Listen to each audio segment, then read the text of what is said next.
तांत्रिकदृष्ट्या सदोष वाहन चालवून प्रदूषण करणाऱ्या वाहनधारकांना यापुढे पेट्रोल पंपावर इंधन बंदी करण्याचा विचार असून लवकरच अशा प्रकारचे धोरण अंमलात आणण्यात येईल, असं प्रतिपादन परिवहन मंत्री प्रताप सरनाईक यांनी केलं आहे. ते मंत्रालयात आपल्या दालनात घेतलेल्या मोटर परिवहन विभागाच्या अधिकाऱ्यांच्या बैठकीत बोलत होते. या बैठकीला परिवहन विभागाचे सहसचिव किरण होळकर, परिवहन आयुक्त विवेक भीमनवार आणि इतर पदाधिकारी उपस्थित होते. दिवसेंदिवस रस्त्यावरील वाहनांची संख्या वाढते आहे.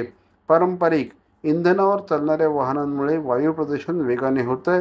यासाठी राज्य शासनाने प्रदूषण नियंत्रण प्रमाणपत्र प्रत्येक वाहनधारकाला लागू केलं आहे. तथापि ही प्रमाणपत्र वाहनधारक चुकीच्या पद्धतीने प्राप्त करून घेतात किंवा सदर प्रमाणपत्र बोगस असल्याच्या तक्रारी परिवहन विभागाला प्राप्त झाल्या आहेत.